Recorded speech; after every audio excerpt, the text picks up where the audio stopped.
Where do I start? They say life imitates art. I'm trying to paint a picture. Paint a picture that's licking you scripture. I ain't just another nigga. Another nigga with a dream. It seems we finally made him all believe. A dream to be the reason we come to achieve the life that we would all kill for, even die for. High score, so sick. Sick and tired of these little kids talking grown shit. That's not an uncommon. Exactly, and that's why it's probably so popular. That's it's why relatable. Exactly, Yeah. And the director came on, or creator, or whatever, was saying like some of the decisions they made, they knew would make people upset because the guys kept continually getting away with stuff, and they're like, but that's how it actually plays out in real life. So it was just like, yeah. What you guys talking about? 13 Reasons Why? Yeah. Yeah. Jeez. I mean, I haven't seen it, but I'm scared to watch it. Yeah, for weeks we keep falling asleep before we can get through everything, trying to binge watch it. Old people who just get through 1.5 episodes and then done. You call yourself old? You call yourself old people? You's an old man, D-Daddy. D-Daddy Wayne. Yeah. D-Daddy We Wayne. finally got through second season this weekend. How'd you feel about it? I was saying, I love it. I think it's a great show. Okay. Why? As a person who did not have a positive high school experience, nowhere near as shitty as some of these kids. Right. But I was able to identify with a lot of it. And even like the girl who committed suicide, it comes out that she actually, sorry for the spoilers. Oh, jeez. Whoops. Too bad. She actually was a bully at a previous school. So she was dealing with that, like guilt that she had associated with that. And then she gets bullied at this new school and then gets raped. And it's just like... Hurt people. Yeah. But, so it's very interesting how that plays out. Like, to me, it felt authentic. Because I know I did shitty things to people in high school. People did shitty things to me as well. So, I still feel bad sometimes when I think about taking people's lunch stuff. You did that? I did it before. Damn. But... Would you ever call them up and buy them lunch? Say yes. Of course. Yes, you would. And one of the guys, like, it's just, yeah, it's fucked up. We're movie critics here. Welcome everybody to the Chasing the Narrative podcast, episode 29, where we review movies and all things interesting in life, pop culture, all the shit. I'm your host, Terrence Taylor. I'm sitting in between two of the most fabulous human beings that I know. One of them is on my right-hand side. He got his button up on. He goes by the name Duane Jones. And across from Duane is the lovely Lauren Sears. Oh, sorry. I had more. off. No, I had more. I would... So go for it. No. Redacted next week. You have sweet serenaded the microphone. There needs no more introduction. Today is what? It's Monday, June 25th. Yeah. Wow. It's a Monday night. We're gonna get this one live out to you guys early in the morning. Trust me, we on the night shift today. What's going on in life? Housekeeping. Ooh! I made a list today of things that I need to do in the mornings, or things I need to do daily and weekly. One of them was focus more on being healthy, which leads me to getting a Fitbit. Getting a Fitbit, damn it. Be specific. What do you mean healthy? I need to be more active. Okay. We have a gym at CGS. With a treadmill. So I haven't seen it in a while. But I'm in there working. I'm in there working for you, Lauren. Don't even worry about that. Wow. I'm in there. And so I go there. I get my 45-minute run on the treadmill, and I feel I got a Good Life membership too. So I feel like I should go. My 2-a-days. Jacob's on his 2-a-days. He's 2-a-day. He went 2-a-days. Listen, I'm telling you guys. Listen. Okay, I gotta get it together. So if I can get a little 45 minutes in the morning before I start the day, and then afterwards maybe get an hour quick. I mean, I got a Good Life membership. I may as well use it. So yeah. That's leading me to get a Fitbit. Why not save the money? So I can have this, because you get into 1 year and then... Yeah, it's already paid. They got you. I see. So what you're saying is you're got it. Yeah, so I'm in there, so I may as well use it. So I decided I would get a Fitbit so I could have more analytics and statistics to make sure that I know what I'm doing and find ways to improve, because I'm going to be going to Scotland and Europe in September, and I got to be looking fit, because otherwise I won't be taking my shirt off, taking no pictures if I don't look right. Yeah, you gonna want to take your shirt off in September, October in Scotland? Yeah, but after I leave Scotland, I'm going to Greece, and then I'm probably gonna go to Spain and Italy and stuff. So there I might be topless. So I got to look right. Maybe a pop right. Molly and Ibiza. Whoa. Listen, I don't know where the adventures are going to take me, but I'm excited to see what my Euro trip will have to tell when the stories end.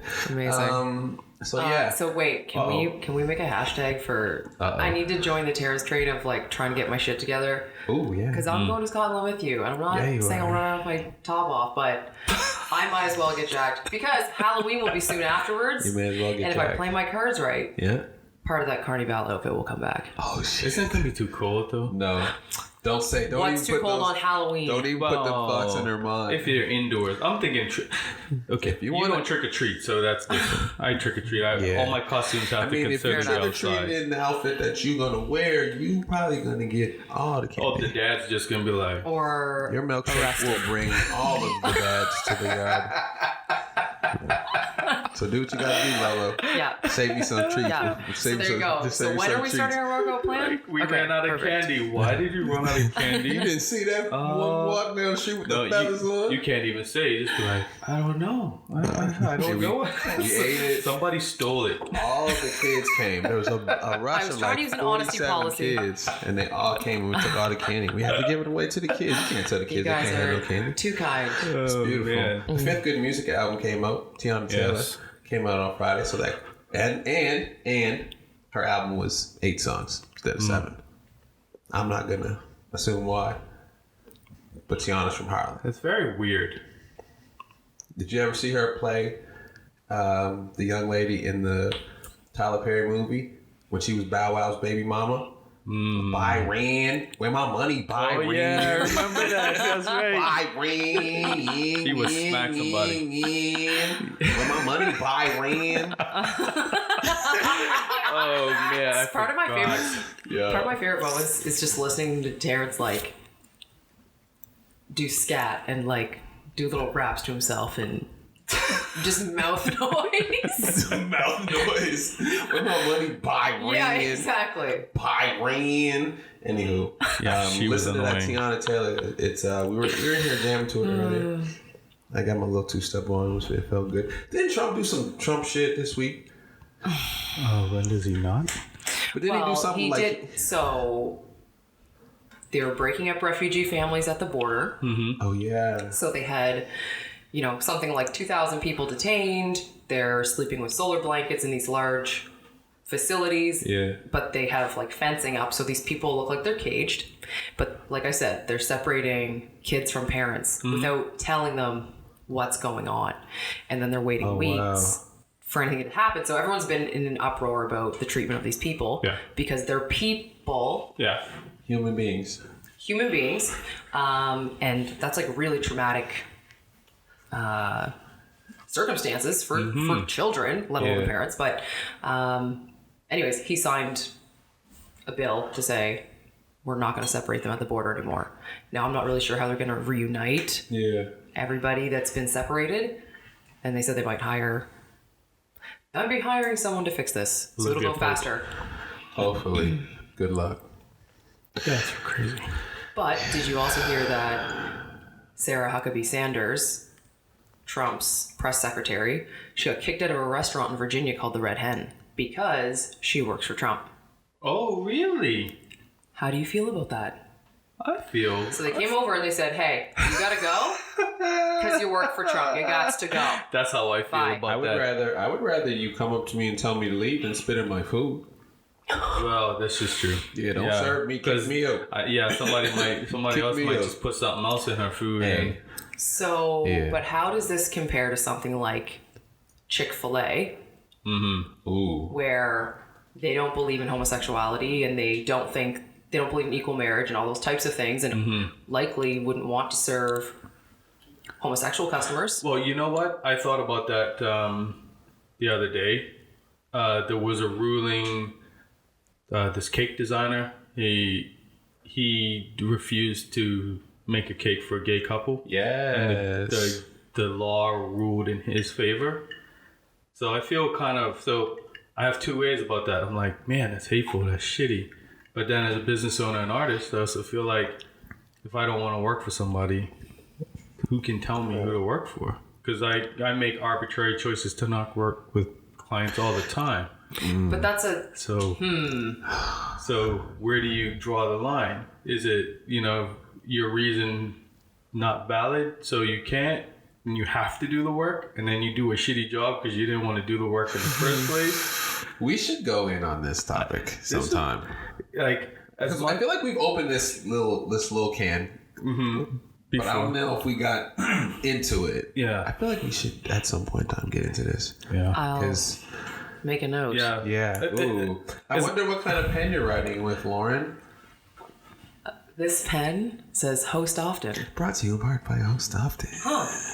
I wonder who those guys are. Shout out to Sid Kozetsky. Duane, yeah, we're going to talk about that because we need to go in. Because I'd be very curious to hear the group perspective on that. That's a deep one.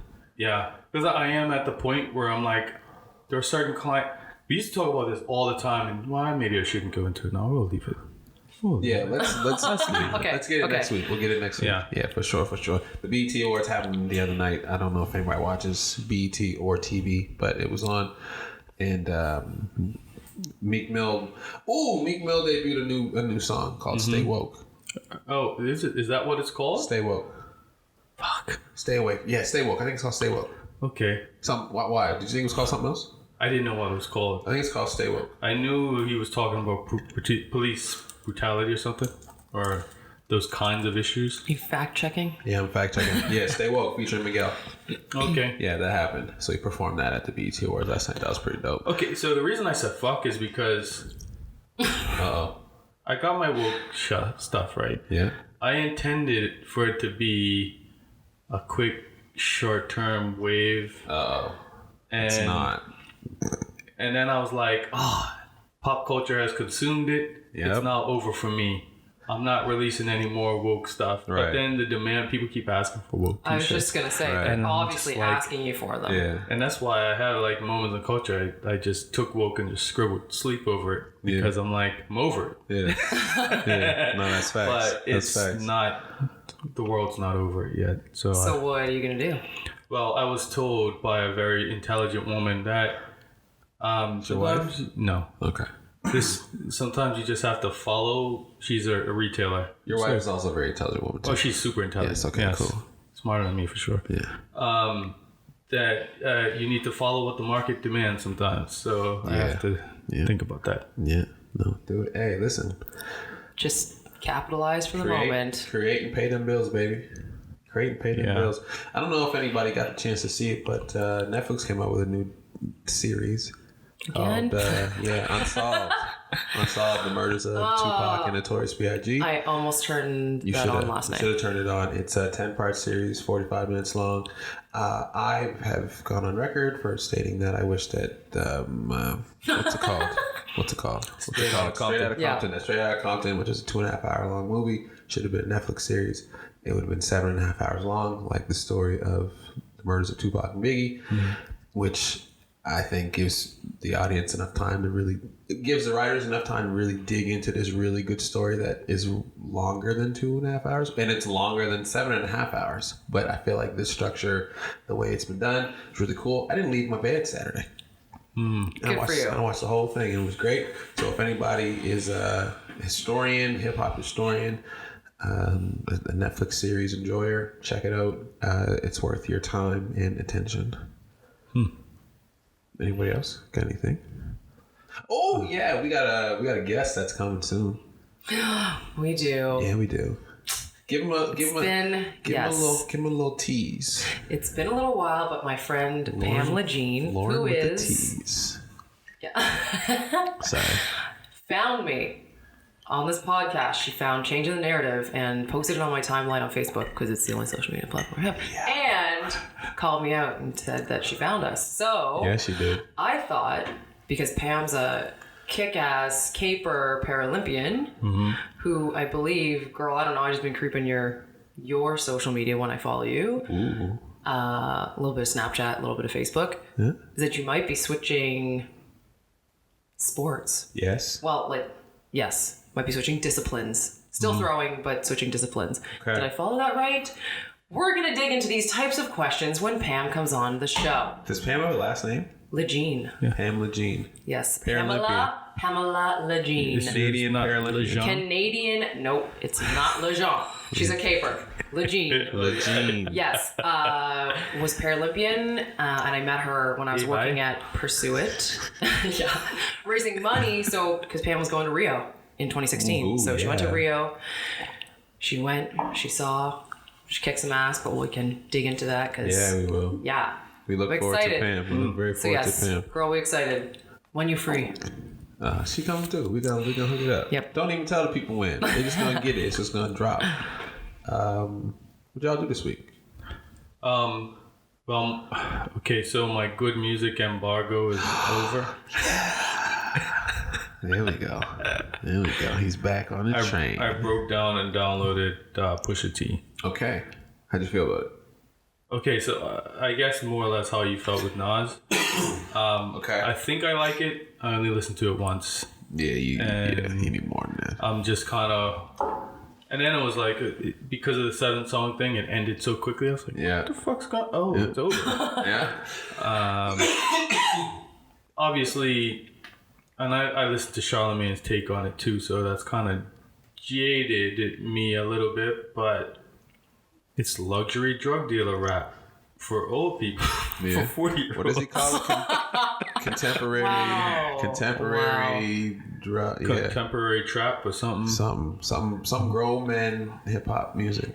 Yeah, and it's like, Because rappers have never been this old before. No. I don't know that I've ever heard someone utter that sentence Think about how in my presence. I know. Think That's about how fascinating. long hip hop has existed. Yeah. Think about how many rappers' careers have lasted this long. Yeah, typically 40, 45. How old's Jay-Z? Wow. he's almost 50. He's probably like 47. Really? How old is Yeah. Jay-Z? About to find out. Wow. So, like, typically once rappers hit this age, 48. There you go. Hope's 48. They go back to rapping their classics from when they were 20 and just going on tour and doing that. Whereas guys like Jay, Kanye, Yep. Pusha, Yep. they're continuing to Yep. make new music. 48 years old. And Jeez. Pusha can still rap his ass You right. off. So, You right.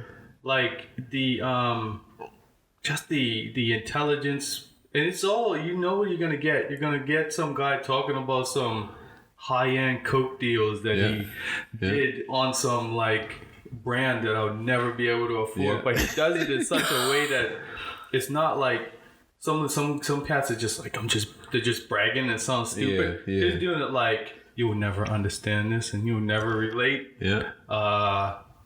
This is just how high-end drug dealers function. Yeah. And if you ain't one, you will never understand. Yeah, that's fair. It's very fair. Yeah. And he's just roasting Drake periodically. Yeah, he did that too. Speaking of Drake, his album Scorpion is coming out this Friday. Yes. So he did some Billboard, some weird rollout type stuff. Weird secret Billboard, cryptic riddle type things that Drake does. He never says what he actually means, but he's got an album coming out called Scorpion. It's coming out Friday. I'm sure the entire world will listen to it. Yeah. So we'll talk about it next week. You'll be fine. Yeah, we'll talk about it next week. Anything else you do this week? My house has basement walls. Yeah, it does. That is so exciting. Yeah, it's pretty cool. Pretty cool to see it coming up. We started watching. Well, we finished watching 13 Reasons Why, which we kind of got into already. Yeah. But other than that, I've been updating my website, just doing a lot more behind the scenes work. Yeah. Taking photos of product, getting it actually on my site so you can buy stuff from me. Yeah, I seen your Instagram was popping. Yeah, so... Actually, buddy, come on now. You see I got the damn hat on. You wasn't going to just shamelessly plug the hat that you just took pictures of and posted that now is up for sale online. Come on now. Get your Our Page Me hats, Black Dad hats, at ourpageme.com. If you ain't going to sell your products, damn it, I'm going to tell them for you. Well, yes, thank you. You see, Terrence has been repping it for a while. He had the early look. They will be at Make New starting on Wednesday, though, so hit them up as well. Get your Black Our Page Me hats.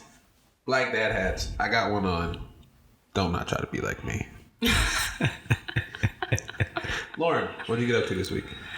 P4G, we had our launch event for our hashtag Why Here campaign. Yeah. So go check out at Placemaking 4G on Instagram, Twitter, and Facebook. Yeah. Check out our Why Here campaign. We launched it essentially in a nutshell. We went to CGS, my other piece of my life, Confident Solutions, and we basically hosted a party with Tata Brewery. So thank you very much, Maddie and Christiane. All the breers. So delicious. All the breers. Yeah. And we wanted to know why people were here in Halifax, sharing their stories. I know we've been kind of like tiptoeing around this for, a couple of weeks now, but we actually launched it. Terrence, you got 7 people from the event that actually wanted to record their stories live at CGS at the event while having a Tata Brew. Yeah. And it was a good night. Yeah. So we were really appreciative of all the folks that came out and, people that came up to us to say, really like the podcast. Yeah. So it's kind of weird. Yeah. It always kind of surprises me. It really does. I don't know why, but it does. Yeah. So that's kind of cool. So thanks, everybody. I'm still not used to it. And I don't think we will. No, we don't ever, I don't think, get normal. But that's good. Yeah. Because that means people are enjoying it. Yeah. Win. Are you finished with your weekly update? Nope. Okay, sorry. She got more. Why, you got something more? Yeah, it's just something I forgot. But okay. No, go back. No, we go back to you and then we'll go back to me. Go ahead, Duane. Well, I just forgot that I went to social media day. Oh my goodness! Yeah, Back to you. Yeah. So we talked about. I was on a panel with Mike Tanner and Aaron Trafford. Yeah. And we talked about podcasting, and it was very good. So shout out to them. They sold out. They had almost 300 people there. So nice. It was good. Good turnout. Good local event. Conference. But okay, so I met some people who are fans of the show. So that's what made me think of it. Lauren saying like strangers walking up to me like basically I like the Matt Lipman episode or stuff like that. Yeah. Noted. And people love actually the Lady Talk episode. Nice. I got that. Thanks. And so I didn't go to the What Here event. No, you didn't. We noticed. Just kidding. But you're busy. But somebody saw me at the thing and was like, "So good seeing you at the Why Here." What are you black guys? And I'm like, which Negro is she thinking I am? And I just couldn't say it wasn't me. Didn't have it in you. It's just like, it was nice to finally get to meet you in person and blah, blah, blah. And I was like, thank you. And then were you wondering? Nice to meet you too, lady. Can you refresh me on our conversation? That's jokes, yo. Anyway, that's all I want to say. Shouts to everybody who listens. We appreciate all the listeners, all the fans, all the people who support the show. Much love to you. Is that it? Yeah, that's it. Because I know I cut you off. My bad. Next one. Okay. Boom, Lauren. Keep going. And it was my birthday on Saturday. Oh. Yeah, it was. Yes, it was. So I am now 29. Dude, man. Congratulations. I made it. Happy birthday to you. Happy birthday. Go ahead. Yeah, I love that. Go ahead, girl. No, but I got all the birthday love on Friday from everyone at CGS, and Maria, who's like the most thoughtful person ever in our office, bought me this like amazing chocolate dairy thing. It was so good. From Jane's, it was like, I don't know, some sort of Jane's? Jane's. We used to be on the Common. That restaurant closed, but now it's Jane's next door. Okay. It's right by Edna. It's on Gottingen. Oh, okay. It's unreal. Yeah. So I got that little treat and some sunflowers and a really nice card. And then I got like 3 other cards in the mail from all the women in my life. So my mom, my grandma, my bestie, and then my mother-in-law got me a card and a gift, and dope. And then my sister-in-law got me a card and a gift. Yeah, it was lovely. And I got to see my nephew this weekend. We went to Shediac. Nice. Yeah. And I don't know, came home last night kind of late and actually had a really good day today with the P4G boys and had a couple of really great meetings. Shouts to B-Radley. Yeah, so I like those days when, and Kyler was in the office today too. Yes, he was. So that was that was nice. What a birthday gift for the squad. I know. So today was one of those days where Lauren's Grandmaster Vision was feeling very close to being real, because me and Bradley and Thompson, we were sort of doing some strategic planning after our meetings, and we were feeling really good about it. And Kyler had been in doing a bunch of work and planning, and we're putting together a proposal for this big thing around the new Canadian housing strategy, and so that's exciting. Yeah, it is. And that's around affordable housing and how we're gonna try and make some of these places in Halifax more livable. Oh shit. Okay. Yeah. Did you see that tweet from Halifax Retails about Halifax can afford a stadium, but they can't afford affordable housing? Mm-hmm. And I should read that because, that's real, So that was part of our weeks, but having all of my boys in house. Slowly. Yeah, squad. Slowly. Our squad's building. So we got to write down those notes from our brainstorm after that Why Here event too, by the way, because we never got a chance to put those down on the whiteboard. Yes, we really should. Yeah, that was a good event too. Yes, we really should. I've never moderated a conversation before. I was very nerve-wracked. I had the sweats. Isn't it similar to doing this? Nope, not when there's 60 people in front of you. We did the podcast in front of 16. It's different 14? when you've never moderated a panel and there's 60 people in front of you, and it's just thing that this podcast. We have kind of control over what's happening, but in that big ass CGS room, it was people was coming in and out, and yeah. But it was a good experience. I'm glad I got to do it, but I had the sweats, full on sweats. I always have them. It was great though. Had a great time. Anything else? Nope. You Nope. What did I do this week? This week what did I do? Oh, I've been deep into training videos, podcast development. Yeah, training videos. Yeah, CGS is feeling good. Actually, today talking about. Oh no, we'll get into that in business development. I don't want to get there yet. Yeah. Okay. Shit. What did you say? Building the podcast. No, building podcast development. We're putting together information / sponsor deck so that we can make sure we get the message out to the people as to what the podcast is about. Jody Uloff, my sales coach, has told me from the beginning, yes, this podcast is great and he had fun, but you can't be doing things that are taking this much time out of your weekly schedule and not necessarily monetizing, especially if it's something that's monetizable. So we're finding ways to figure that out. Equipment upgrades and sponsorship and a few other things. So working together on the deck. Website's going up. We got the first draft of it today. Yeah. I really love it. Yeah. Thank you, Mike. Yes, thank you, Mike. Tanner. Shout out. Amazing. The beautiful Mike Tanner. He's over there in Webland doing beautiful things for us because we need to be visible on the internets. On the line? All over the line. We need a home base because this social media, these hoes ain't loyal, We just gotta. We need our home base. Day one. What's the what?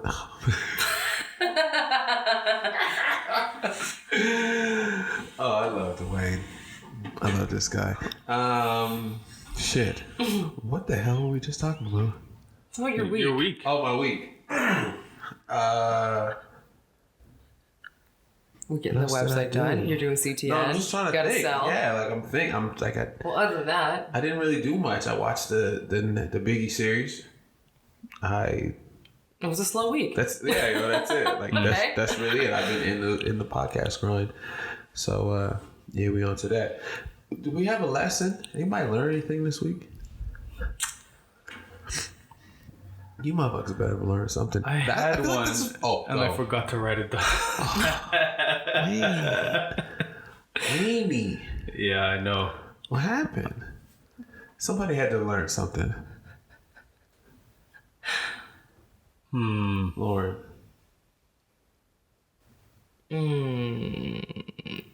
Did I learn anything? I feel like I always learn something when I have to babysit my nephew. Yes. Well, technically Kyler's nephew, but my nephew. That's your nephew. Duane, what did you learn? I feel like it was something associated with social media day. I guess I would say I learned that I don't know what I learned. Wow, we all really just... All right. I don't know. I learned that You're making this up right now, aren't you?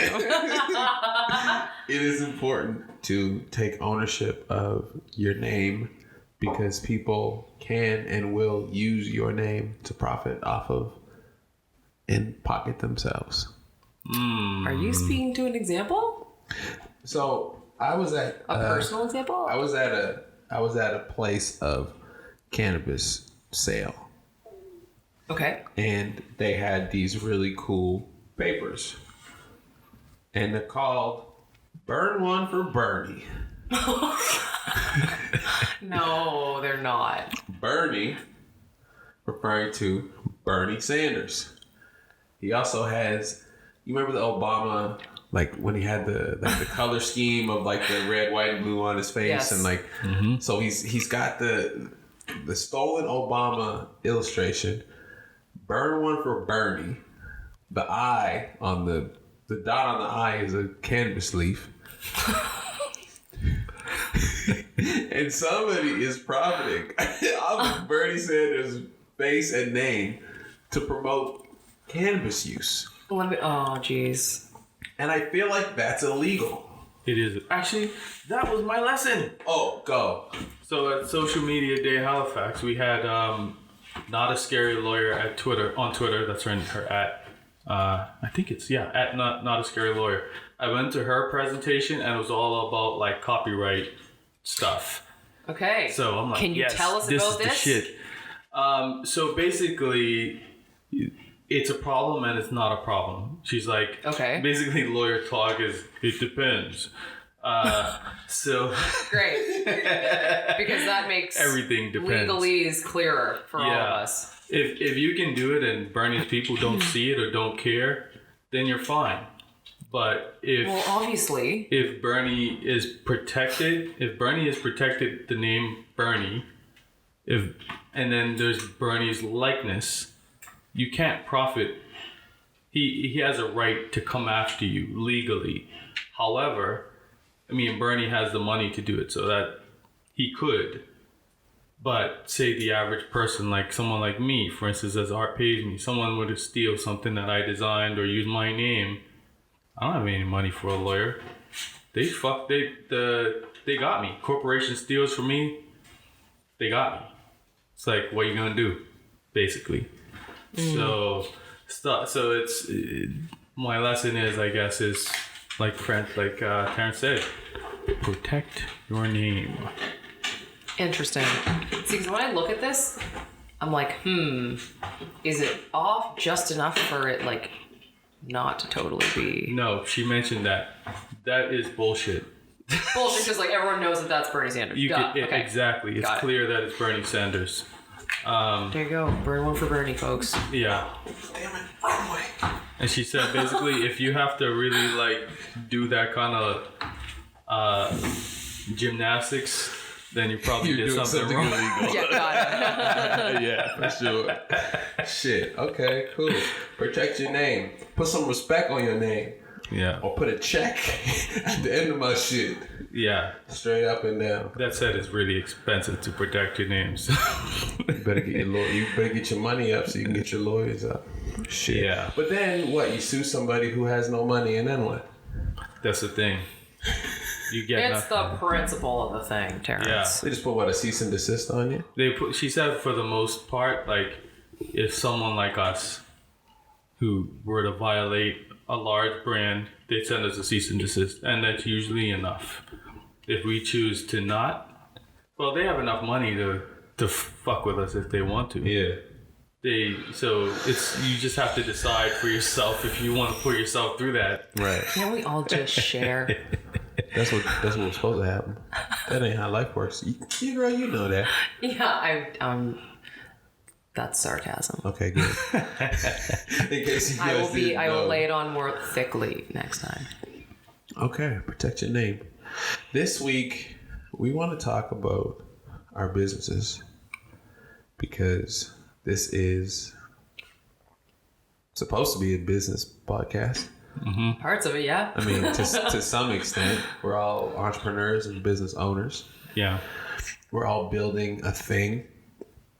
I think in terms of, what this podcast is, I'm using this podcast as a way to kind of like timestamp the development of the things that I'll do over the course of my life existence. And then, 10 years from now, we can look back and be like, oh, remember when we didn't know how to do a podcast? And those first episodes were so shitty. Mm-hmm. And now we work at HBO. Like, that's really cool. And Gary Vee talked about it.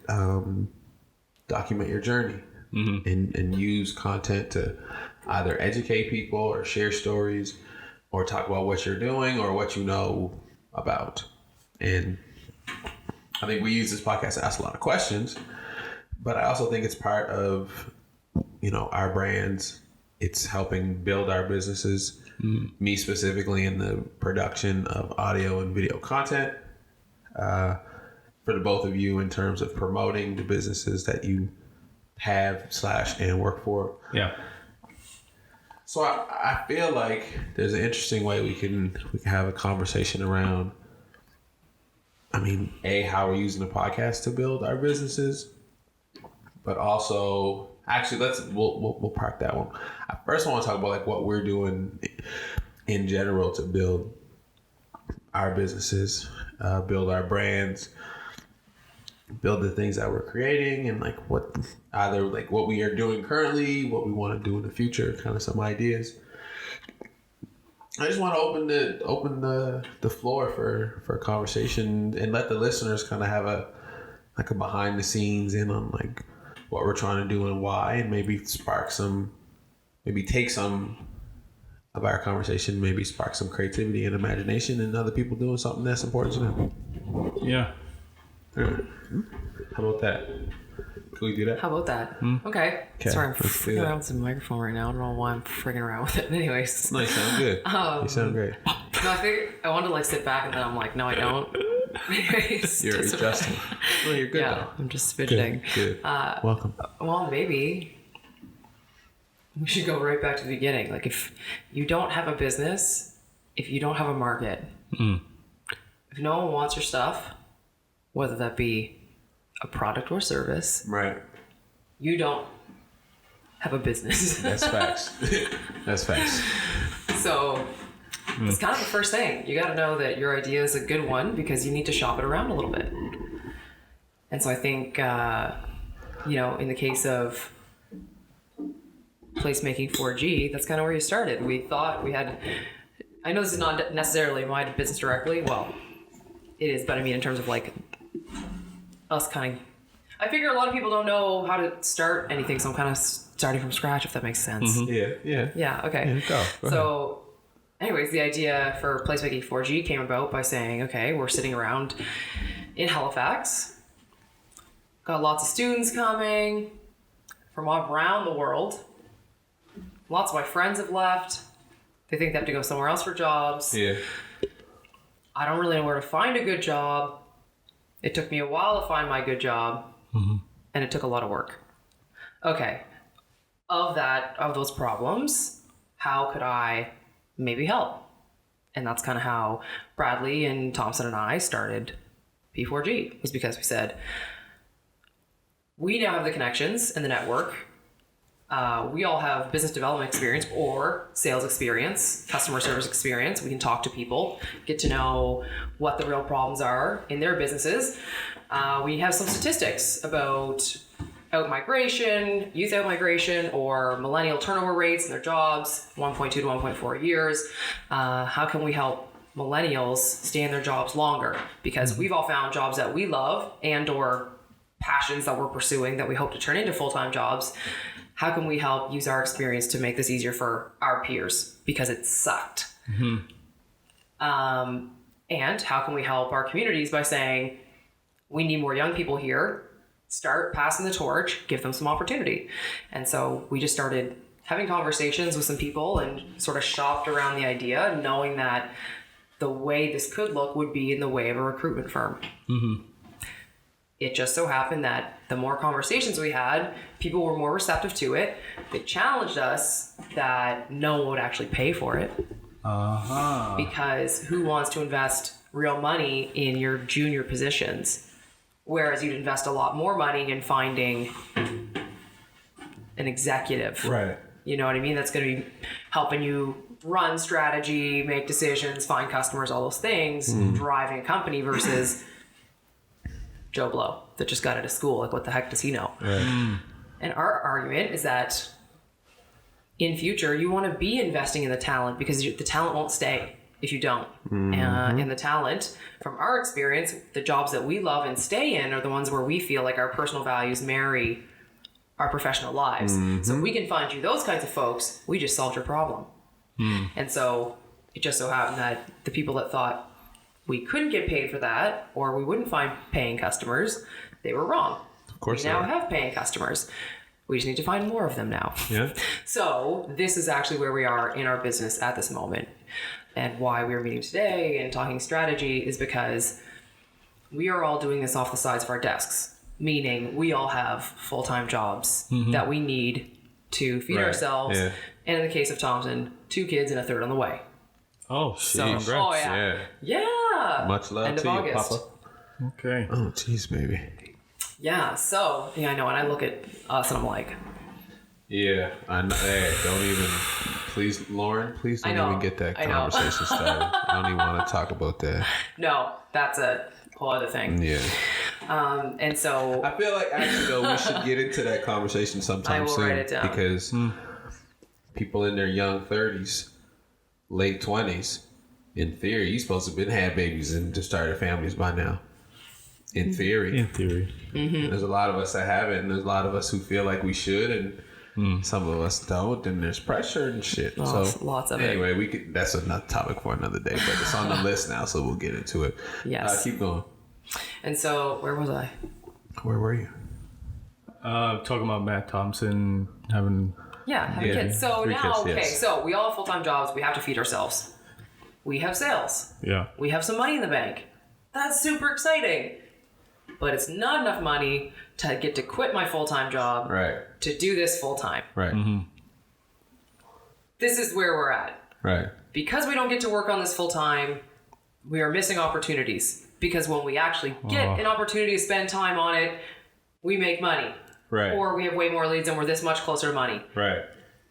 But it's not enough money for us to leave our full-time. So this is where we're at. And so we were just talking about, okay, what's our next play here? Do we continue to side hustle until we get enough revenue for one of us to leave our full-time jobs? I'm not really in the equation. I'm not leaving CGS. Yeah. These Grandmaster Vision, all of these things align. I get to do all of them at one time. Yeah, you do. Also because I have the best boss in the world who lets me do these things. So shouts to Dave Upton. Yes, Dave Upton, the OG. Yeah. Triple OG. And so Duane's over there thought of gang signs and shit. Keep going, Lord. So we're like, okay, so do we just continue to hustle, burn the midnight oil after hours, trying to find more contracts so we can start to get enough revenue for one person to leave? So then we'll get one person on full time. Right.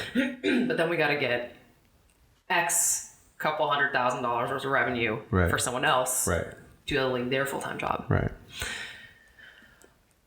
how do we do these things? Okay, so we either scrape and go lean, or can we find it now? The conversation is, do we start to think about a potential investor? Do we think about a loan? Do we think about trying to apply for grants, even though when you think about for-profit enterprises, it's not as common for that kind of stuff? Right. It's generally more charities and nonprofits that have access to those kinds of funds first. And so that's where we're at. What's our next step? Because there are so many energetic conversations happening. Yeah. Today was, again, another example. And getting to spend the whole day with both of them is like a treat, you know? And you're like, I want to do more of this. I want to do this every day. So when can we make more days like this happen? And so that's where we're at in our business is we've got some traction, but we need more time and or capacity to be able to continue to sink more hours into finding more leads and converting those into contracts that will pay us so we can do this. Yeah. While trying to balance delivering some of the things that we already have rolling, plus the full-time gigs. Yeah, what's the most challenging thing of all the things that you're juggling? Because you've got a lot of things on the go. So I have fabulous partners. I have fabulous partners in you guys when we do this podcast. You know, I've been lucky enough that up until this point, I don't really have to do much other than be my best self when I show up. Yeah. Use my voice. Yeah. And now that we're talking about sponsorship, well, now I'm going to have an opportunity to really like chip in my strengths, right? Yeah. So this part isn't too hard. And, you know, same with P4G, like. And sorry, to be honest, this needs to be clear to the people because in the creation of this podcast, the focus is, you know, making art paying you. Yeah. What the fuck? Essentially. Totally. We need to figure out a way that if podcast is the way to go, if we've seen it done through radio and television, all right, cool. Like these people are getting paid. There is no handbook on how to get paid to make a podcast. Right. So if we can show on this show how putting the right people together, building the right type of network, having a visual person, having a creative person, having a business person, and then like piecing or whatever pieces you need to make your thing go. It's like us demonstrating how to do it so that you can then make money from the thing you enjoy doing, which is then what is it? Just showing up and using your voice and talking. But you shouldn't have to pay monthly for hosting. Right. We should be able to take money and start a clothing brand, start a clothing line of merchandise, which then it's little bits of money, but it's a revenue stream, which is then teaching people how to monetize whatever it is that they're doing. So I feel like that's in what we have. We all have roles, and in showing people how to get ahead, we got to show people how each person in each role is doing what they're supposed to do. And I love that. That's why we love that you on a team more, because you know how to go get the bag. And this is your world, business development. Podcasts can become businesses. And this is the cool part, because once we get some of this cash flow, we want to be able to create some sort of online learning tool, whether it's, you know, video content or written content or audio content that teaches people how to monetize their podcasts. That's the least we could do. Yeah. We have Terrence Taylor Media. What is the social mandate? Provide Atlantic Canadian youth with the networks, tools, and resources to find work through content creation. I am socially mandated to help people make money off of their gift of art in whatever form it is. So that's why this is the give back. It's to help to support the people. So that's why all this plays together. If people haven't figured out, because we don't talk about business enough on this podcast, we like to have a lot of fun and shoot the shit. But like at the core of this, that's why we started it. Right. This is three people trying to build a business, and this is how we're doing it. And so this is why we need to maybe focus a little more on business development conversations, but that's why we have one now, so y'all can get in on the insight. Lauren, keep going. I just had to interrupt and just make sure we laid the foundation so people who maybe are new to the show and don't understand, like, this is why we're here. Yeah. This is what we're doing when we're here. Absolutely. So, go ahead. But I think that really speaks to the fact that we appreciate our team. Yeah. And so you guys been setting up all the plays, Yeah. And now I'm just gonna go dunk it. Yeah. LeBron. Yeah. Throw it alive. Throw it alive. And then, but you know, The LeBron of the P4G boys, you know, Bradley and Matt Thompson, same thing. They've been carrying, you know, most of the load. And it's because I'm still working on getting some of the kinks ironed out at Common Good Solutions. And sorry to interrupt you. Here's another thing. We all have to understand that people have roles. People do things better than other people. Totally. Let's be honest, folks. Lauren and I walk into a room to try to talk business. Who do you think people are going to be less intimidated and more excited and is a beautiful face and a smart person? And listen, Lady Charm is different. I'm too. Uh-oh. I gotta play devil's advocate. Go. Because I'm woke enough that I would put my personal biases aside and give you both an equal shot. Ooh, I wish more people in the world thought like you. The majority of the world does not think like that. I was also going to say, you understand that by nature of not having a penis. Yeah, and that's the other side. The level of respect you tend to run into isn't, well, it tends to be positive. It isn't always positive. Yeah. Especially when you talk about business-related matters. Yeah, if you dress a certain way, you know, made your hair a way that people are more safe, I'm not feel doing that more shit. safe, I'm not doing that shit. then you might be taken more seriously than Lauren would be. And I agree with you, but I just won't. Of course not. No. I won't. I just tried to picture you with like no facial hair, just like really short hair, and I almost just died. I walked in to meet a person today, and they gave me a look like, you are not the person I expected. Absolutely. To walk into this room, and I was like, at that moment, I'm like, I don't want to do business with you. Totally. Anyway. Yep. So telling. But it's like, you know what? If I can't walk in here with my Nike Air Max 270s on, because them shits is comfortable, and my black shorts and my black t-shirt, and you not look me up and down and no, okay, cool, guys, that's fine. What does she expect you to show up in? Expectations as a motherfucker. I don't know what you expected, but it's a fact. Listen, and maybe that's a bias I have in expecting that someone that's a creative person would show up looking not like business traditional.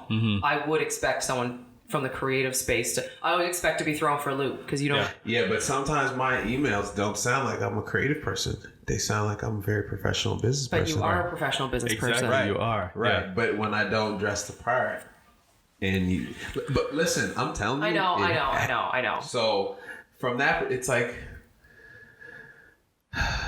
sometimes we all wish we were. Sometimes we all wish we were something else. We all wish what we didn't have. Sometimes, like, you know what, I would take being a woman over a black man in certain situations. Oh yeah. In certain situations. In certain situations. And vice versa. Yeah. So, I guess it's interesting. The thing is, it's also a cultural thing. We're on a tangent, by the way, but keep going. Yes. But like, we're white guy casual, and I'm very, very general, so please forgive me, people. But white guy casual and black guy casual sometimes are like seen as different. They're not even close to the same. But guess what though? White guy in the tech industry, what does he wear? That's what I'm saying. A hoodie, jeans and a hoodie, and some sneakers. But a black guy in a hoodie and some Jordans, now it looks, the optics are complete, and maybe the cut of the jeans is slightly different. You know, maybe you're some True Religions or some other black shit. He's just some black shit. And you know, you put a little sag in it. Maybe the perception is different. Yeah, it is. Put a little sag in it. Literally the only time you are ever going to hear that is a positive thing. I've encountered that at Dow. When I first started, I was 20-something. So I was walking around and I would go play noon hoops, come back in sweats and hoodie and whatnot, and I'm walking around in a university environment with profs and academics and everything else. They know I am a student. I'm like, why is this guy walking around the halls like this? And I got that looks like there's looks like you don't belong here looks.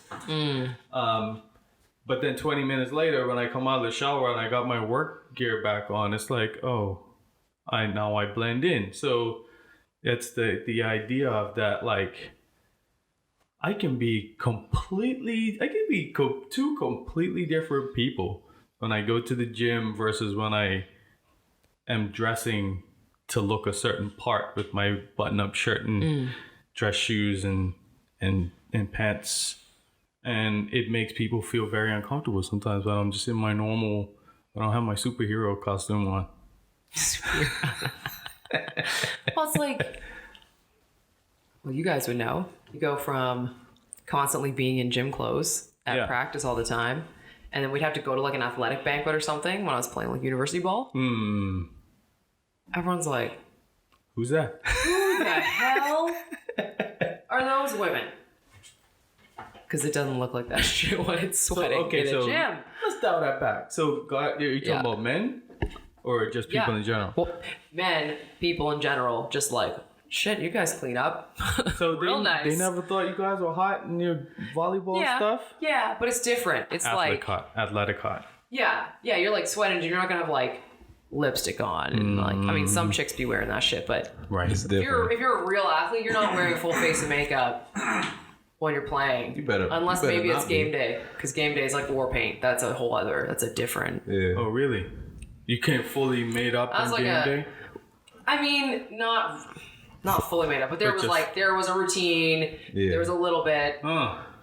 Interesting. Well, I mean, there were always photographers. Yes, like that's true. Lashes that look good, you know? Yeah, lashes gotta look good. You know, they gotta look good, but you're not gonna like be I mean, but some chicks would, but most of us are sweating, so it's coming off on your jersey. Like, you don't want to. I would get a fresh fade for game day. Yeah, that's facts. Yeah. Well, when half my head was shaved, I did. Yeah, actually. Fresh socks on. I love that shit.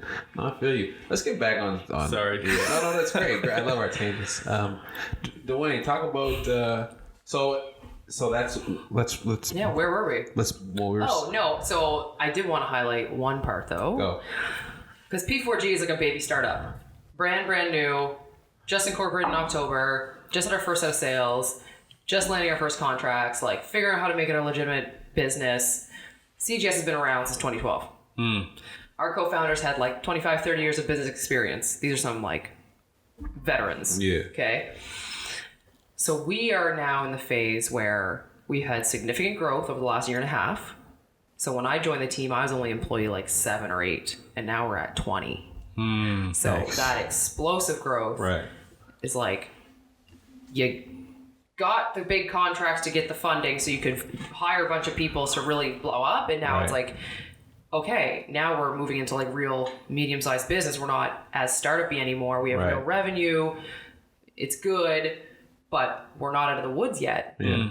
Because you got to make sure that that's sustained. Yeah. That's the thing. If it's not sustained, because if people ain't getting paid, facts. They got to get let go. So you got to keep, you know, hunting to kill. So thankfully, as I was saying, I have great partners in my other projects because right now I'm kind of at the helm for a big part of the torch that's being passed to me for Common Good Solutions, which is trying to backfill all the process that you don't really have in startup mode. Because in startup mode, the team is small enough that everyone knows what's going on. I can look at you across the table. I can look at you across the table. We all know the deals. Right. But as you grow and there's more people, you need to start having some continuity in the work. Yeah. You have to have consistent ways to measure everything, make sure you're getting the results. And then you got to make sure somehow when you add more team members, they're also kept in the loop, everyone's aligned, and you can try and avoid some headaches. Yeah. So everyone's got growing pains. Trust me, every business has growing pains. Yeah. So when you see all the articles that are saying so-and-so got X millions of dollars of funding and, round A funding from blah, blah, blah, they're doing all this big deal. Yeah, okay. Check in 5 years from now. Are they still alive, first of all? Yeah. And how successful have they been? Are they even profitable yet? Because that's another thing. Yeah. Having sales doesn't mean you're profitable. If you invested a lot of money in producing a good, you're going to have a lot of deficit that you need to, you have to make a lot of sales in order to break even before you become profitable. So just because someone owns a business or says they're a CEO, all these types of things, it's not, I'm saying this because I've been there and failed at things. Titles are free. Saying you're an entrepreneur doesn't mean you're an entrepreneur 5 years from now or 5 months from now. So it's not as big and flashy as everyone thinks it is. It's a lot of hard work and it's a lot of hours. And so all of this to say, I have amazing partners that are building these baby empires while I help build this baby empire. So they will unite at some point to achieve a greater mission. Yeah, that's where we are. I've been really busy getting some back end stuff organized at CGS on the business development side, and exciting, but at the same time trying to get that organized, still trying to bring in more business. So it's a lot. Yeah, it is a lot, but it's really fun and I enjoy all of it. How do you feel about this idea that a business has to continually be growing and showing a certain... It's bullshit. Okay. I think it's bullshit. And it's funny, I just saw an article, I should find it and send it to you guys. It's like 3 arguments that are sort of flying in the face of this traditional, like, your scalability needs to continue to scale. Not everyone wants to be a hockey stick model, first of all, is not a realistic growth trajectory for a sustained period of time. There's only so much to go around or to produce or whatever. You're going to hit a bottleneck somewhere at some point. Yeah. It's just not realistic. So to have that expectation on entrepreneurs from the get-go, that's not always what it's for. That's not why everyone starts a business. Some people just want to only make enough money to only support themselves and their family so they can do other things. Yeah, because I always find it interesting when you read these business articles and they talk about how this business is failing, but then you see its growth it's still growing. Right. It's like profitable by 5% instead of 10%. Right. And they're like, we're bleeding money, or this is not going the way it's supposed to go. Their stock is plummeting, and nothing it's like, goes, but they're still profitable. Right. But how can you reasonably expect something to grow forever? Right. That doesn't make any sense. There's a ceiling to everything. Yeah. There's a ceiling, like, it doesn't make any sense. And so I think when people are starting a business, you need to be clear in your mind, like, why you're starting it. Some people do start a business to exit. If you are aiming for an exit, then you're going to build your business a certain way. And if you want to keep it in the family, then you're going to build it a different way. And depending on the outcomes you're trying to achieve, it'll look like something else. That's why they have so many different legal structures. Other piece of advice, don't just pick a legal structure to pick a legal structure. Build your business model and then pick your legal structure that will allow you to do those things. Because to say, I'm going to be a nonprofit, so we can apply for lots of grants, and then you decide you want to do something different, and maybe the business you have isn't even supported by grants, well, that sucks. Yeah. Because you just waste I shouldn't say a pile of money, it's really not. But money. But it's still money. Yeah. You know, it's going to be more than a G. So, those kinds of things. So, so we're building a couple of babies, and now we're trying to mature a little bit. Yep. I like it. Trying to mature with a bunch of 20-year-olds trying to build this business. It's awesome. You gotta start somewhere. I really do. You gotta start somewhere. Digging it. Mr. Mature Man, the founder of Art Pays Me and Glitterati Communications. What are you doing in your world of business development right now? So, what I'm doing is similar to what Lauren's doing, so I don't have a team. It's just me. Yeah, sadly. Which is hard, right? It's hard. So having a day job and family and all that stuff, it's there's a lot of that behind the scenes stuff that I need to do continually. So this week I spent a lot of time just photoshopping product shots so that I could upload them to my website, and then actually doing the work of uploading them to my website, because people can't buy things that I don't put on my website. Yeah, that's facts. So my mission for this year has been to figure out how to make more money off of my online retail business, and looking at the challenges surrounding that. I'm also a person that doesn't necessarily believe in rampant consumerism either. So I'm dealing with a little bit of a contradiction because I want sales, but I don't think people need to continually be buying from me all the time. So what my idea with that is now I'm realizing I need to get my product exposed to as many people as possible versus my few that'll continue to buy from me, because I can't expect for people to just keep draining their bank accounts to make me rich or whatever, make me sustainable. And that's actually, and that's the other thing, I'm not in it to get rich. I'm in it for sustainable reasons, and the money that I make, I want to do good things with. Yeah. So there's that.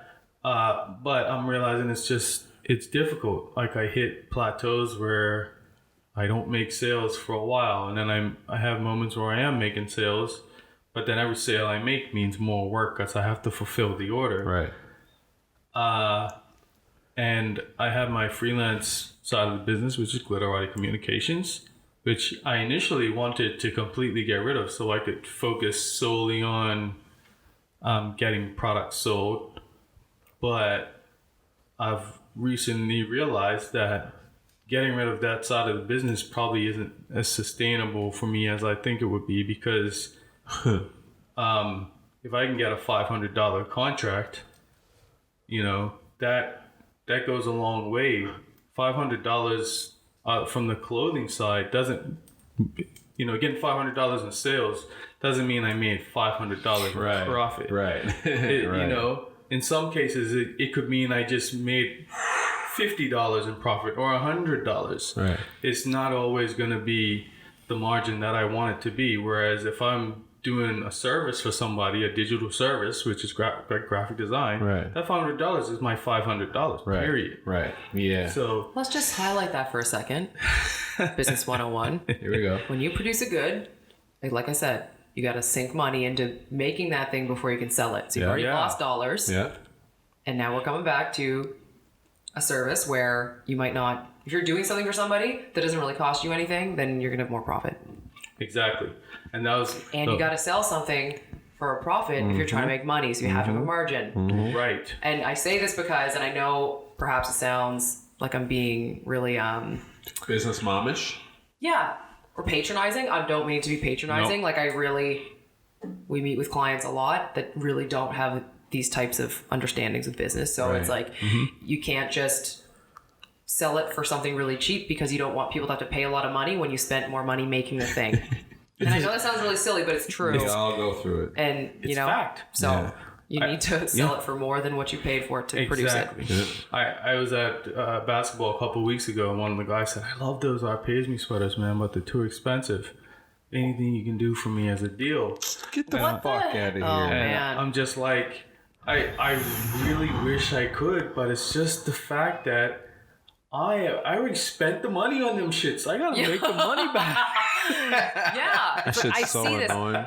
Well, and that's why manufacturers don't like to have, or not manufacturers, retailers don't like to carry inventory, because it's literally money sitting in their warehouse. Yeah. Get it out, get it out, get it out. Right. And the longer it sits, in theory, the less value it has, right? So, and that's the other reason why I had to just hurry up and get my stuff posted on my website. Like, you gotta move them units. I can't just have it sitting around forever and I'm not doing anything with it. So yeah, there's that. So I'm really seriously considering how to still incorporate Glitterati Communications, because what I don't have is time, and that's the problem. I just You're a dad don't with kids, have bro. the time. So when I'm going back and forth with clients who are like, I don't like this, I don't like that, can you change this? That's what made me want to stop. Okay, that was going to be my question. Because you said that last week. You're like, when I talked about how I was hitting that wall of like, oh, I'm just doing a whole bunch of client work and I'm losing my creative juice. And because you're doing client work and you have no say and you have less say, less creative output, creative input. Yeah. Oftentimes. And so, yeah, it can be time consuming. And feel like it's counterproductive to like, I need to make this X amount of dollars. And yeah, the number of dollars sounds like a big amount of dollars, except you realize how much time it takes you to create that amount of dollars. And you're like, oh, that's not worth it at all. Right.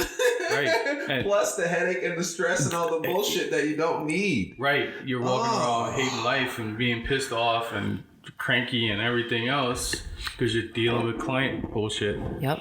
But then the business model I'm aiming for now is to work with clients that I enjoy more, and I've been doing that lately. And when you really believe in the work that you're doing and you get along with the people that you're doing the work for, it's such a big difference. Right. Yeah. So I'm just being really more careful about that, and I figured that's going to be my goal, to start targeting clients again, because I haven't really done any client work for a few months now, actually. Right. So it's like, let me start targeting clients again.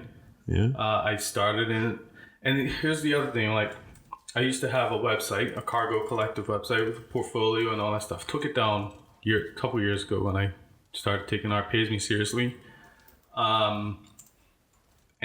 But I still have all my work on Behance, and Behance is like an Adobe owned, it's kind of like portfolio site for creative types. Okay. But I look at the analytics and the views on that. The main audience on that website are other designers, illustrators, photographers, and I'm not getting that many eyes on my stuff. Right. So I'm like, what am I doing? This is a waste of time. Yeah.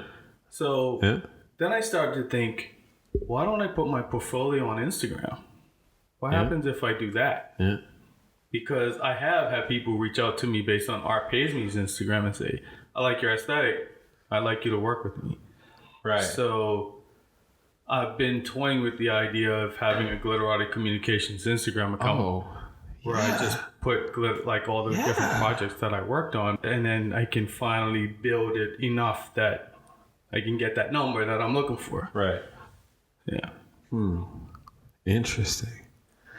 At some point in business development, it's about numbers. And I mean, when I talk about business development numbers, I mean number of people you've reached out to and pitched. So you're going to get the no's. Yeah. You got to get them out of the way. Yeah. Right. They're you actually coming. want them to say no faster, so you can be like, great, move on. Next one. Move on.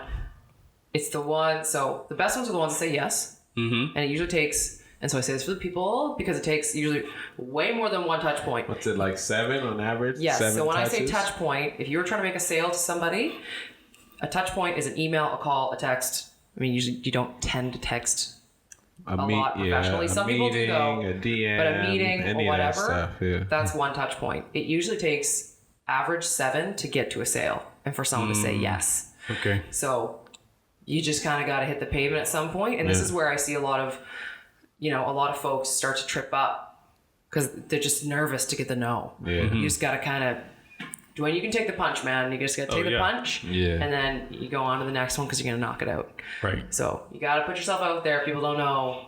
They can't. Yeah. There is no transaction. That's factual. Yeah, they don't know you exist. Exactly. They can't buy from you, right? Yeah. Yeah. Just gotta let them know. You gotta let them know and stop being so. I'm just being a softie, basically. I am. What's the worst they can tell you? No, right? That's it. And I keep on wanting to be like, it's got to be perfect. If I'm pitching the hype beast, never be perfect. It's got to be at a certain level. And then I see stuff that they publish, and I'm like, that shit is trash.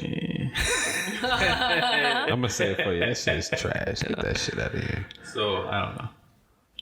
Well, what about the other thing? So that's the Art Pays Me stuff. Yeah. But when it comes to consulting, my only other question was, could you? Because a lot of entrepreneurs tend to undervalue what they're selling. Are you charging enough for your consulting work? Absolutely not. So that's the danger. So we already talked about goods and how you have to spend a lot of money up front.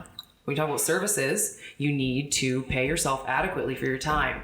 Yeah. So if you did, I got paid $100 for this contract, but it took you 10 hours, well, you're making less than minimum wage. Yeah. So you're worth it, Duane. I know I don't charge enough, and that's always been an issue for me. I told Alfred that this weekend too, actually, too. Is he undercharging? I saw a project that he was working on, and I was like, bruh, I'm charging 5 times more than you, and I've never seen a project to this magnitude. Don't undersell yourself. Don't undervalue yourself, people. Okay? Like, and I'm being dead ass. Do not. Like, I was be like, realistic, bruh. but don't undervalue yourself. Be realistic, but don't undervalue yourself because you're worth it.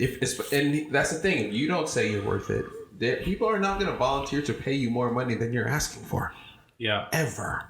And no business person's going to give away extra money. Well, there's extra, but there's also, if I know what a standard rate is for something, for a service or a good, and yours is way below the average, why that be? Yeah. Is some shoddy workmanship? Or am I getting a really sick deal and I'm definitely going to say yes because you're giving it away? Yeah. Yeah. And that's the challenge, particularly in our industries. There isn't necessarily a standard. I don't know if you specifically. You're right. Yep. Fair enough. Yeah, for me, it's all over the place. Yeah. People will do this shit for free because they just want a portfolio piece.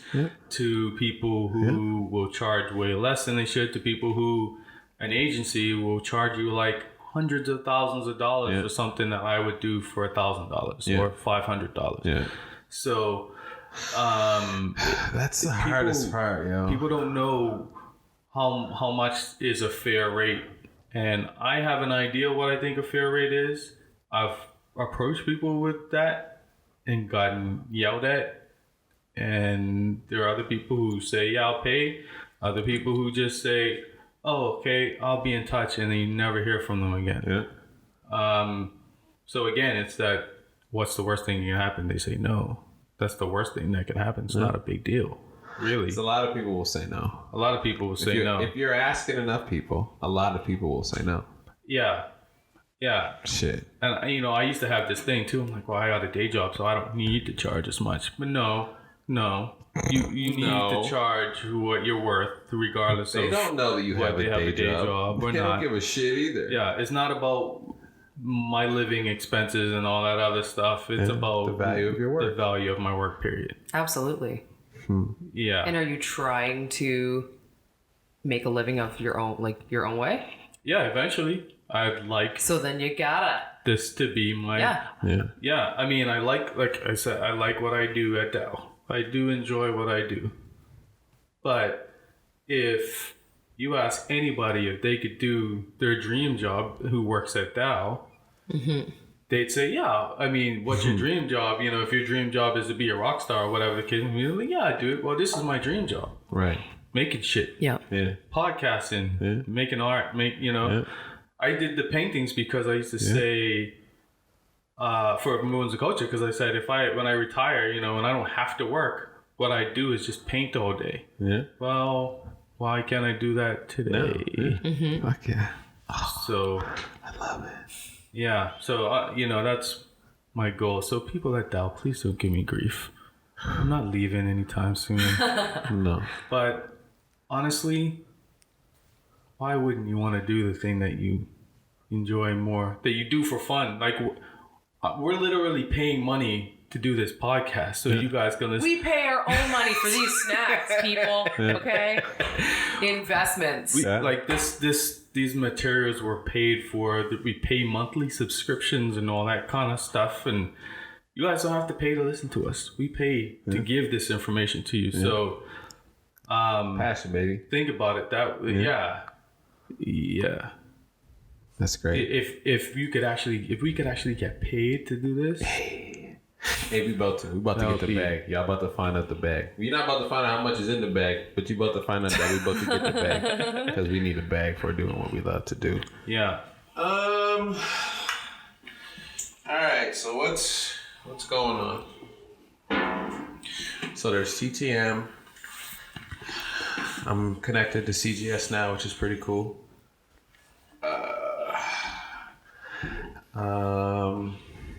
What's going on in TTM? So what I'm doing now is my CGS gig has provided me enough financial security that I don't have to scrape and scrounge for dollar bills and pennies and stuff. So we good there. And with what I'm doing at CGS, I'm looking for ways to build my video storytelling, content creation skill set through projects, CGS based. A lot of the client work that I'm doing is, I don't want to say similar to it itself, but it kind of is. It's a lot of promo videos, 1 minute, 2 minute max type stuff that I can do fairly well. So I'm going to use that to kind of pay the rest of the bills. And then the spare time is devoted to, again, Change the Narrative podcast is the first Terrence Taylor Media produced show to exist. So it's about developing this thing and increasing its production value. And so that's why I've been like so locked into how to monetize this thing. How do we explain it? How do we define it? And like staring at numbers that I don't care about but have to care about. Mm-hmm. And very interestingly enough, I was listening to a conversation today about like album sales and record sales, like how important they actually are in terms of impact to the people. Like, yeah, okay, maybe you sold 200,000 records, but like, did we talk about your album the week after? You know, maybe you sold 50,000 and 6 months from now, we're still having conversations about the things that you've talked about in your music. So it's like, all right, how many people are downloading and subscribing is one thing, but then it's, you know, we talk about business and repeat customers being the reason why your business will continue to grow. It's like you gave somebody something, they believe in it, and they're coming back for it over and over and over again. Instead of trying to, what's the thing? It's easier and cheaper to keep a customer than to acquire a new one. Yeah. Right. Yep. So if the goal is to make the show great, get people to keep coming back and then believing that over time, we're only fucking 6 months into this thing. Really? It seems like such a long time in us being here from the beginning, but like in real time, it's nothing. It's not that long. So it's sticking to, all right, this is going to take time. And believing in it and rocking with it. So from that perspective, that's been interesting. It's been pretty cool. Like going out and getting clients. I luckily don't have to do that. Mm-hmm. Which, I mean, word of mouth is gold here. I got a call from a black photographer who was like, actually. He's like, I get asked to do video all the time and I can't do it. I'd love to have a black videographer that I could refer people to. And I got a phone call today doing exactly that. So I was like, oh, this is cool. Mm-hmm. And so knowing that the time that was put in previously was to build a portfolio that I could say, hey, I don't have to keep making stuff. Here's what I make. And I can go and get better at my skills. So I think from a sustainable business perspective, I didn't think I would ever say this as soon as I did, but like I'm good. Mm-hmm. And now, instead of like getting excited about being good, I'm like, shit, I gotta get better. Mm-hmm. So that idea I had of that video I wanted to shoot, me and Jesse had a conversation about it, and then did you guys do it? And then we started talking about. Because Jesse went to school to like art, like they got a degree in art direction. Mm. Oh, so he knows how to do the things. I just like to do the things and I'm good at the thing, but I don't necessarily know the structure on how to do the thing. Like you said, the lady from the social media day who was like 16-minute mark. It's like those are the things that if you went to school for this, you would know this type of stuff. So for me, I'm at the point where I'm like, you know what? I need to master the craft. I like the craft. I like video. I like storytelling. Cool. That's the thing. But like now I gotta get really good at it. Mm. And there's masterclass. I saw Spike Lee masterclass is coming out summer of 2018. I get to learn how to make movies from Spike Lee. Mm-hmm. I'm like, you know where what? At? It's online. Masterclass is online. Sweet. So it's like $240 for the year, 240 Canadian dollars for the year, and you get like unlimited stuff from like how Samuel L. Jackson teaches you how to act. Steph Curry teaches you how to shoot. Like all these like celebrity expert people in their field that Gordon Ramsay teaches cooking. Like all of these people and they teach like education-based, like curriculum-based, similar to SEI. Yep. Which is the Social Enterprise Institute, everybody. Social Enterprise Institute. Is that Oprah? Is Masterclass an Oprah thing? Or is that something else? No, I don't think so. And yeah, it's online learning, video online learning. And I'm like, yeah, I need to learn. I need to go back to school. I need to find a way to educate myself. Because like, yeah, I stumbled across this thing because I needed to do it as a last resort because I couldn't afford anything else. And now I'm like, shit, I really like this. I really need to get better at it. But do I have the time to go back to school full time? Do I want to be a part-time student? Do I need to learn in the classroom? Because that's one of the things I'm like, this online stuff is cool. I'm like, it's there when I want it. But like, what if I want there to be humans there and learn with other people in a room? So I'm going to try this masterclass online courses and see how that goes. And, this may or may not lead me to like really going back to school. You're opposite of me, yeah. Okay. I had this conversation with my my sister-in-law. Well, no, it wasn't with her. It was actually with my wife's grandmother. Okay. Talking about my two sister-in-laws. Both of them went to NASCAD. Both of them had challenges there. And I remember being there and listening to other people who had similar challenges. And the challenge is basically no one can teach you how to be an artist. Right? So, but the thing you have to realize is, so when you come into NASCAD, they admitted you into the school because you were an artist or whatever your program is. You're dope at whatever it is you do. That doesn't mean that you don't have more to learn. Right. And people have a hard time, and you may be in this boat. I don't know if you would be. I don't know. But you have to almost forget all that shit that you know or think you know and just come in with a completely empty slate and just be like, I don't necessarily agree with what this person's teaching me. I don't necessarily think I'm going to ever use it. Right. But they're teaching me a new way of doing something. Yeah. And at some point, if you have an open enough mind, even if you will never use that style, you do learn things from it because you're like, oh, that's a different way of seeing it. Okay. And people have a very hard time with that. Yeah. Whereas when you're doing stuff online, where it's more like where you're looking at, which is more self-directed, sometimes it's a little easier because you might be able to come into it with your own viewpoint and not have to feel like you have to shed your viewpoint in order to get a certain grade. Because that's the thing. Like, you want to pass that class. You can't be like, well, fuck, you're bullshit. You gotta, you have to conform. Right. And that's what gets people. They don't want to have to conform. Here's the thing. I would go to school and I wouldn't care if I got the degree. I would just want to go to learn. So and that's the most important thing. They're like, you know what? We're going to fail you for not conforming. I'd say, I don't fucking care. Because Jesse gave me this example. He said there was an assignment where they had to come up with logos. Yep. And they're like, you're going to come up with 30 logos.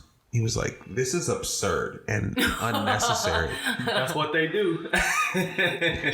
When you're self-taught and when it's just the internet, there's that lack of accountability that's like, I'm going to make sure you do these 30 logos. That's one. But also the second part is, all right, now, okay, say I had this accountability to do these 30 logos at home, in my house, without instruction. I don't have anybody to ask for feedback. Exactly. Yes, that's true. So that learning environment of being around other humans, someone who played on teams and coached, it's like that part of it's like part of it. That's true, man. That's valid. I got accused of being racist for an ad that I had to design in a class. What? Against black people. Well, they didn't call me racist, but they said that the ad I designed was racist against black people. Oh, goodness. He laughs. He's like, I'll go fuck. It kind of was unintentional, but it's one of those cultural pieces where my life experience kicked in now that I didn't have back then. You know, where I put I was ignorant. I came from a place where black people were the majority, and I put a black person in a position where in this country, people would look at a black person in that scenario, and it feeds into their negative stereotypes of black people. To me, it was just putting a person in a scenario. Right. So I really had to step back and think, why are they thinking this? And I was like, oh, it's because basically in their different minds, experience. black people, that is what black people do. Oopsie. Interesting. Oops. Sorry. No, that's cool. That's a good story. But it was good though. It's good to have what you said, and basically that human feedback to say, look, man, you're heading down a path that is dangerous right now that you would not have by yourself.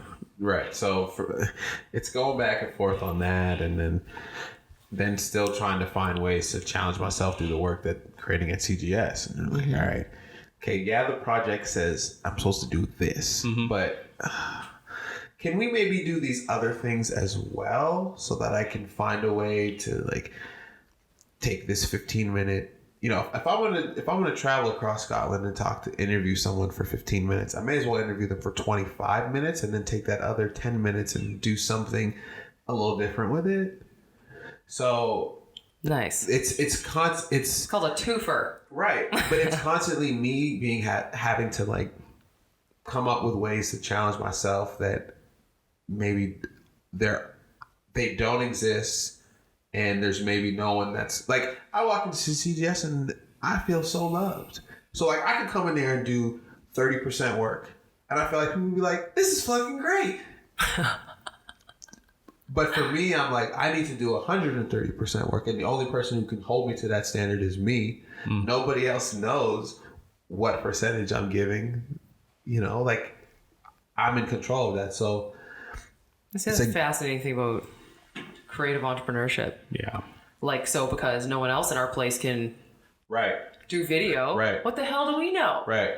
We're not storytellers in the sense that you're a storyteller, and so you can get away with not having to do if you don't want to do. Right. You don't have to push yourself. Don't take advantage of us, Terrence. No, but that's what I'm saying. But that's what I'm saying, though. It's like, all right, I got to find... You get into that situation where it's like, ooh, this is comfortable. Right. I needed this comfortable thing, but like I can't be comfortable in it. I just become part of everything else. And it's like, no, that mediocrity. I'm this person because I'm willing to push forward and be so it's like for me, I'm like, listen, I'll be there between 5:30 and 6 every morning. I'm on a treadmill first thing, and then I'm in the office 6:45, 7 o'clock. I'm already at it. Because it's like, all right, I got to set some sort of standard to, this is me, this is what I'm about. For all those people who didn't see me doing that at home, like, all right, well, it can't change now. I got this job. Oh, I'm just going to show up when everybody else shows up? No, because that's not how you got here in the first place. So it's taking what I would do and,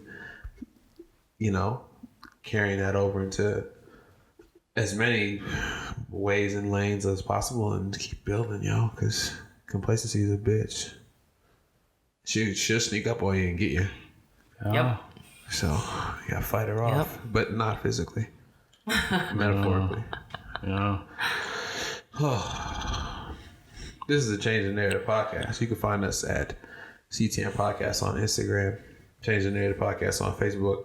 Change the Narrative Podcast. ChangingTheNarrative.com is coming. We was developing it. We got a .com. We got a .com. Yes. Wow. It's coming. It's she's on her way. I'm tired. I'm not gonna lie. This was a very emotionally. We didn't get to the last topic. We don't have time. Great. We're gonna bring it back next time. We're gonna save our question. Yeah, Mike Tanner sent us a great question. We don't even have time to answer because we're really trying to stay strict to our structure and not go over the time limit that we're supposed to. Even though we could. We could stay here all night, but we're not going to. Lauren, where do they find you? You can find me and my amazing colleagues at Placemaking 4G or at Common Good for All at all the regular spots. Yeah. You know where to look it up. Yeah. Duane. And I'm at rpaysme.com, at rpaysme on Instagram and Twitter. And that's all for now. Well, watch CTM on Instagram. Watch TTM, Facebook, TerrenceMedia.com. I'm another week without personal Instagram. And One's still going. well, you know what? Maybe we'll see what 3 or 4 weeks of it's like. And then maybe we'll jump back on it and see if posting about the podcast increases our podcast listenership. Because if it doesn't, I'm not going back. I don't even care. It's just like, I don't care. I don't. Like, between the podcast and the TTM website or TTM Instagram, it's like, if I really wanted to find someone, I could. Yeah. And I use Instagram more to communicate with people instead of just look at stuff. So yeah, that's the thing for me. Instagram's not even fun anymore. Like, no. I remember looking at it for inspiration. Now I'm literally just on there for work. Yeah, sadly. The only thing that stops it from being work is when people send nice messages and I'm forced to interact with them. Communicating with people. But other than that, thank you for communicating with me, because otherwise I wouldn't. Yeah. Keep talking to Duane. Keep sharing the man love. He needs it. We all need it. Keep sharing each other love. Lauren, you got anything you want to send out to the people before we send them deuce? No? I don't think so. Am I forgetting something that I said I was going to say? No, it's always great when there's all of the love. Yeah, it's great when there's like a pause. When we ask Lauren a question, there's a pause. She's thinking about how she's going to go home and cope. See? Okay, so you like the pause. And then you usually follow it up with saying something with your beautiful voice. And it's like, oh, thanks for breaking that pause with it. I hope you all enjoy your listening. And I hope you'll join us next week. We talk about lots of other awesome shit. We're gonna answer Mike Tanner's question. We're gonna talk about how we cope with stress. Yeah. We didn't want to get into this topic because we didn't feel like we would give authentic answers. No. Because the real answer is, you'll find out next week. see you next week.